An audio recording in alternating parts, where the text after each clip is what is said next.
All right. Well, welcome to the Banter Podcast. My name's Lucas, and I'm joined here with Pastor Greg. How's it going, Great to Pastor be here Greg? with you. Going great. Yay! Yep. How about Did you? you? It's good here. I'm in my garage. My little studio's in my garage, and there are mosquitoes in here, and it's awful. And I keep smacking them, but I'm like, I have a microphone, so if I smack them, it's not You need the you best. need more spiders because the spiders will take care of the Yeah, mosquitoes. that's right. Grayson loves spiders, I'm pretty Put all sure. the spiders and mosquitoes and flies and bees all in the garage. There you go. And they can fight it out. They can all fight it out. And you can just hide in the corner doing your podcast. Yeah, that's right. It There is you kind of go. funny. I never thought I would have an office in the garage, but it kind of works for like a 3-season little setup. Yeah. Well, my office is at home, but lately I've been coming in this way to do the banter and most other things where it's just a little bit easier for Julie with the kids. She's got 5 or 6 kids running around the house, and doesn't bother me, but it bothers everyone else. It bothers everyone. All the kids are like, "Can I say anything?" Oops. So I always think it's funny when people come into a video call like in the background and they're like, "Hi, how's it going?" And then you're wearing headphones, so you have to like they say hi, yeah, That's so yeah. funny. So the Banter Podcast, this is so fun. It's definitely a highlight of my week. It's a time where we get to just chit chat about the teaching content on Sundays and have honest discussions just about our life and about faith. And sometimes we dig deeper on concepts that are like explored in the teaching content. Sometimes we pose more questions to talk about in your life groups. And other times we just chit chat about mosquitoes in our garages and our fascination with motorcycles. Hey, that could be a whole banter, like a whole That new could be- series. That's right. Yeah, it was sweet riding in. I've got a little bit of motorcycle head still happening because I just got my helmet off a little bit ago. And beautiful day for a ride. So listen to the podcast if you don't want to see bad hair days. That's right. That's right. Or if you want to see what a helmet does to your to your head and your face, watch check it out on YouTube. That's right. That's right. I just want to give a quick reminder to everybody who is listening or watching that we would love to hear your questions about the teaching content, because sometimes we mention like a concept, like yesterday there were some concepts that were mentioned very like in passing briefly, and we're going to talk about them today. So if it's like we're talking about some crazy term like I was going to say sancticology, but that's not even a word. Well, hey, it is now. There you go. It's the study of sanctification. Anyways, There if you have go. questions about these things, just like you can email us at banter@mybrookside.church or text the number 613-519-9400. Anyways, we'd love to talk through some of this stuff because it's all very important. And Greg and I specifically love to nerd out about these theological terms and history of the Christian movement and stuff like that. So we totally welcome some audience participation. Whoop, whoop. Yay. So we're in a teaching series going through the Sermon on the Mount found in the Gospel of Matthew, starting in chapter 5. It's a big teaching series. We're only number 3 of, I think, 8. Yeah. So it's a pretty cool, long, taking our time going through this teaching of Jesus. And this week we were talking, we talked about a whole bunch of stuff, but it was about trying to be perfect, right? Pretty much. So, nobody's perfect, but yeah. So there was lots, and we would love for you to go back and look at the like check out the video on YouTube or whatever if you want to just get some of that, because it's a great conversation that we had on Sunday. But there were some questions that because there were some bigger things, especially about Old Testament stuff and some like ancient Israel questions where it's like, how could I get some more context on that? So without much further ado, let's just get into some of these questions that came in. Sure thing. Sounds good. Okay. So in the Old Testament, which is like the collection of books before Jesus came, and it's a collection of books that like the Jewish religion considers their script, their holy scripture, right? Yeah. Part of our Bible, part of our our canonical Bible, and in it are all these old laws and commandments that were given to Moses, etc. And yes, or on Sunday you mentioned like there's different categories of those laws, and so we would love for you to explain a little bit more about that and what does that mean and why are some of those laws kind of followed today and expected of us as Christians, and other laws are like ritual laws that are not so much expected of us as followers of Jesus. Um, it'd be great if you could kind of uncover that a little bit. Sure. To me, this is in some ways it's kind of a little bit of a softball thing, because a lot of the core content that Jesus hits at is like open heart surgery kind of thing. So this is a little bit of a breather part to me. When you look at the Old Testament laws, especially you start reading through Deuteronomy and Leviticus and stuff like that, and you start going, oh my goodness, you usually one of two things happens: either you fall asleep, or you scratch your head and you go, what in the world is going on here? The thing to remember when you read the Hebrew scriptures, when you read the laws and the prophets and all that kind of stuff, is that these were more than just some spiritual guidelines and principles for life. Like this was the sum total of the law for the land. Like when you look at Canada right now, there's municipal laws, there's provincial laws, there's federal laws, all these different things at different levels, and then along top, and not alongside of, but at those different levels, you have things like criminal law, you have corporate law, you have tax law, you have all kinds of different laws that are so broad and so vast. And it's like we were reading through incorporation law for our church, and it's like this thick, it's nuts. All the law. Read. Oh, it's exciting. But like all of that stuff in Canada, if you were to put it all on a table somewhere and pile it up, it probably would fill the room. In Israel, it filled those books of the Old Testament. Like that was it. So in the Old Testament, and remember, Israel in the Old Testament, it was a called out people. It was a nation that was to be a nation living under God. It was a theocracy. So there wasn't it wasn't intended to have an elected government and all that kind of stuff.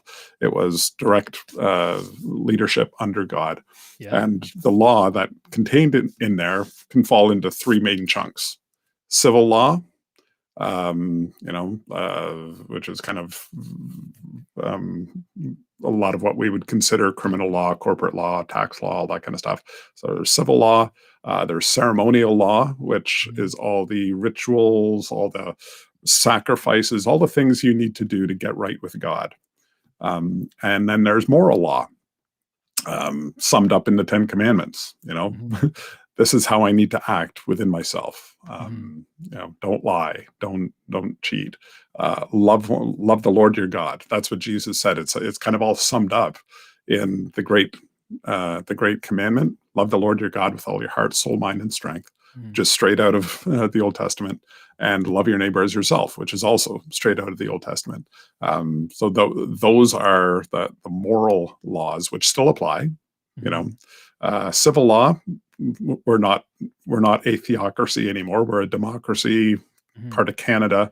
We're not expected to fit here, so or those laws aren't intended to operate here. And then the ceremonial law, Jesus fulfilled them. So they're no longer applicable for us. We don't need to, bring a goat with us to Sunday morning sacrifice and, all of that kind of gore, which is, when you hear about it, it's repulsive, right? It's like, man, bring along some turtle doves and strangle their necks, break their necks off. Pretty nasty stuff. I'm very glad that Jesus came. Yeah. That's not necessary. Reading Yeah. through, I've been reading in Second Kings, either First or Second Kings lately, with King Solomon. I think it's Second Kings, and he offered like thousands upon thousands upon like 10,000 bulls and sheep, and then like just, and I think from reading it, uh some of those sacrifices were above and beyond the requirements of the law. They were just to offer literally as a sacrifice because he wanted to glorify God and wanted to sacrifice what he had accumulated. And so he sacrificed out of, like, it's crazy. And it makes me appreciate Jesus' sacrifice on the cross like way more, even more.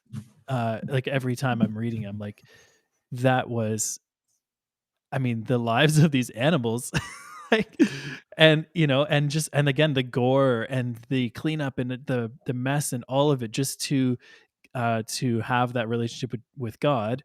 Now that all that hard work to do is by faith, we have that same that relationship because we believe that Jesus, like, it's amazing and it's very humbling Yeah. because like I can't see myself sacrificing animals. I guess Yeah. I would if I had to. Yeah. Well, when it comes down to, it's either your life or that animal's life, Yeah. right? And that was the whole idea. It's like you sinned, Yeah. you broke, or me, I sinned, I broke the law, I deserve death. Yeah. And the only way that I can get out of it is something's got to die. Yeah. Somebody's blood's got to be shed. And I brought this animal. I'd rather, and God said Yeah. it's a substitute for you. Um, and that to me, like when you think about the fact that Jesus came as our substitute, that's what he came to be willing to do. Yeah. Like, you and I were found guilty. The sentence is death. And Jesus steps in and says, I'll take that. Yeah. I'll step into your shoes. You take my shoes. Here's my robe. Here's my crown. Here's my everything. And I'm Yeah. going to go to the gallows while you go to the kingdom. Like that. Yeah. That's what Jesus did, and that just blows me away.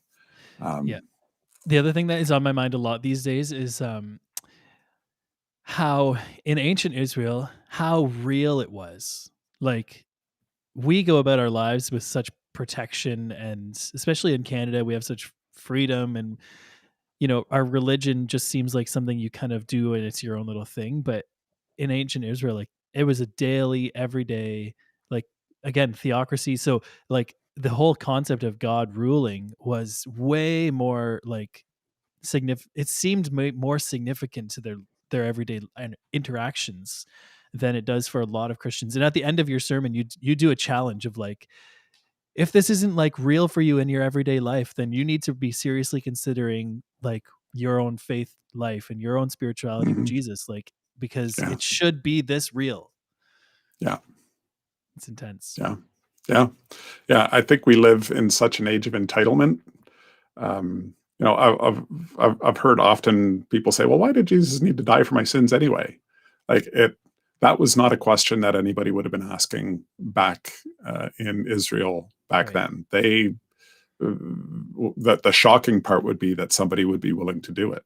Yeah. Um, for us in our culture today, like you say, entitlement, protections, everything's about me. It's like, I do what I want to do when I want to do it, and who cares what anybody thinks? And especially if God doesn't like, Yeah. that's too bad. And It's it's such a like, well, different, yeah. yeah, yeah, yeah, So when Jesus came, his death was part of his mission, like a huge part of his mission in accomplishing the requirements of the law. But like, that was one of the questions that came in. Like, what does that mean? Like in Matthew 5:18, it says like, not one of the laws will pass away until it's all accomplished. That's what Jesus says. yeah, And so like, what does that exactly mean? Because it's not like all of a sudden he killed 1,000,000,000,000 doves, but all of the law was accomplished in his life and death and resurrection. yeah. Yeah, that's such a critical question, and I wish we had like a couple hours to dig Yeah, into that because take a I'd love seminary to. course. Yeah, yeah, really. Like, but what I want to encourage, especially you're listening in here today, um, grab your Bible sometime, find your Bible app, and read through Hebrews 10. Mhm. Read through Hebrews 10 and think through Hebrews 10. Don't just kind of blah blah blah blah blah blah blah blah. Blah. There, I read it, but I actually think through what it says. I just want to read a couple of verses out of it. It says it Mhm. starts off this way. Hebrews 10 verse 1 says, "The law is only a shadow of the good things that are coming, not the reality themselves."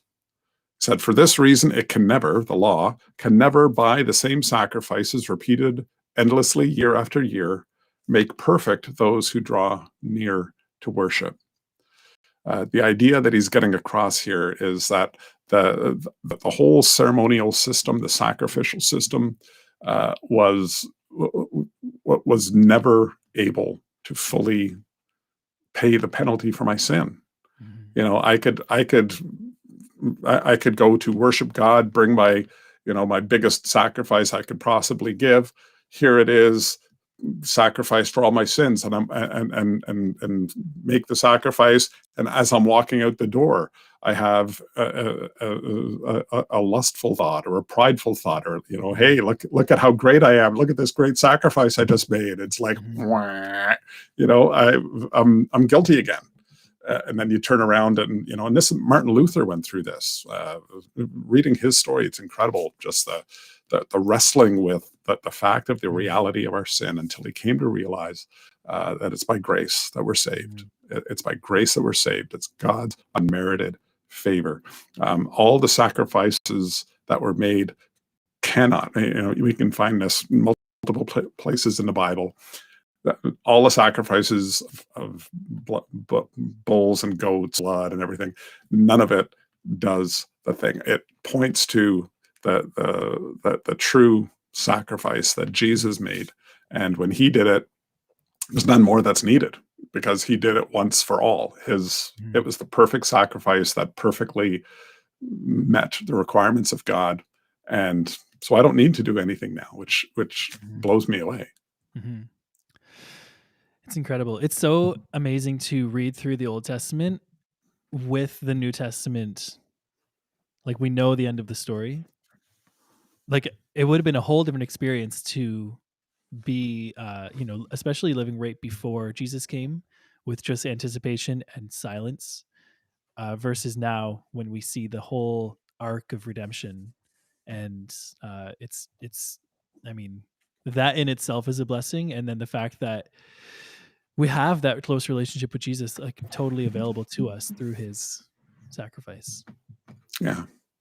It also makes me wonder when we get to heaven, uh, how many things are we going to be looking back to this time going, oh, that's what he meant. Oh, Yeah. I thought it meant this. I was expecting that. And God's like, yeah, Yeah. here's the reality. Here's what it is. Yeah, I Oh, mean, yeah. our lives, like, we only see such a little portion of the universe, you know, of like the whole arc of time of our whole story of redemption and everything.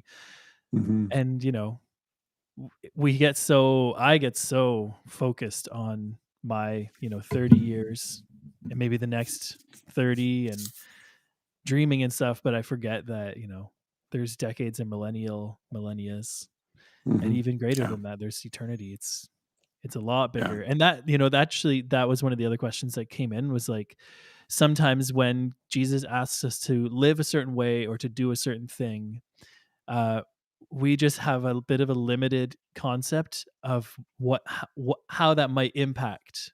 So the example from this week's sermon was like, in the Roman Empire, a Roman guard or soldier could say, "I'm tired." He point to you and say, "You carry my stuff for a mile."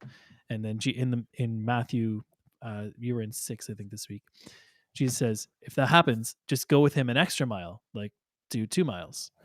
And so the question that came in was like, "Well, why 2? Why not 16?" Sometimes we do, like, at the end of 2, like, so what is it? Uh, why don't we maybe the question is, why don't we understand the whole story? Like, what is it that limits our understanding of how our actions impact what God asks us to do? Sometimes it doesn't make sense in the moment. You know what I mean? Yeah, yeah. I think a lot of times what we're doing is we're trying to find out what's the bare minimum? Like Yeah, what can I get away with? Jesus said, "Don't carry it 1 mile, carry it two." Okay, now I got to carry it. Well, what if maybe it does mean that I should do three? I'm yeah, still, I've got this. What is enough? What is enough? Jesus talked about being a good neighbor, and people are like, "Well, who is my neighbor? Who do I have to do this for? Is it like, the people directly? What about the people in front? What about the people behind? What about the people like three down? And if there's a corner before you get to the third house, does that really count? And in all of these things, and including this passage, Jesus gives basically the same kind of response. Stop thinking about numbers. yeah, Like, it's the principle. Like, where's your heart? Like, be focused on blessing other people. If they said, why two, why not 16? Well, if you can carry it for 16, I'm sure the soldier wouldn't mind, right? yeah, But the point isn't doing that. It's going beyond somehow the requirement. I am doing this because I have yeah, to I am doing this because I love you and I want you to know that there's a God who loves you. I'm doing something beyond what I have to do in order to show the grace of God. And that's what, turning the other cheek. It's like, well, how many times, what if they smack that cheek? Do I turn it again? And how about after 3 times after that, can I smack them in the face? yeah. Yeah, but it's it's really about an attitude adjustment, not Yeah, just about following, which I mean, that that concept really strikes hard at the especially the ancient Israelite concept of religion and doing what the Bible told us to do because it gave me this relationship with Jesus or with God. So I'm going to do these things and only these things because it's like an equation. And I think Jesus is saying, no, it's an attitude of the heart. It's a yeah. relationship that's ever growing. It's like a Mhm. development process. It's a lot different than this kind of I do this so that I get that binary kind of equation to our religion. Yeah. Yeah. Yeah. And that's why you'll often hear people say, the Christian faith is not a religion. Religion is, what do I need to do to pacify the gods or make them happy with me or get into heaven or nirvana or whatever it is that I want trying to get into. Yeah. Where our faith is relationship. Yeah. It's not what can I do. It's look at what God has done. Like, it's already done. I don't have to do anything. Yeah. And that's mind boggling too. Yeah. Yeah, and this coming week, I'm so excited to talk a little bit about I think we mentioned a little bit earlier, where you go into the temple and you make your offering, and you go, "Look at me! I made this awesome offering." And it's like, if that's what you're looking for, if you're looking for people to be proud of you, then you already got it. Yeah. People are applauding and everything. But if you already got it, then there's nothing left to like in store. But if you Hmm. go into your room alone and pray, and all you're looking for is a relationship with God, and all you're looking for is to spend time with Him, then you have a ton to look forward to, and all that the applause and all that stuff. I'm so excited to get into this because I think it's frankly a really big part of our culture and even our Christian culture, notwithstanding the Hebrew culture, but like in our Christian culture, we do a lot of things in order to show that we are Christians or we are good people or something like that. Yeah. And it's just. We play to the audience, and the question is, which audience are we playing to? Yeah, And yeah, I'm looking forward to next week. We get to switch seats. I get to ask the tough questions, and yep, we're looking forward to hearing how God is leading you through yeah. this whole thing. It's going to be great. It's so fun preparing messages for our community because we get to learn a ton and Hmm. dissect some stuff and then, teach a little bit. So it's really exciting. Sweet. Yay. Okay. So if for those of you who are watching or listening, thank you so much for being here with us. It's such a pleasure to chit chat and hopefully, especially during this time of social lockdowns and stuff, to just spend some time hanging out. And we will hopefully see you and talk to you through your headphones. very, very soon. There you Have go. have a great week, guys. Have an awesome one. God bless.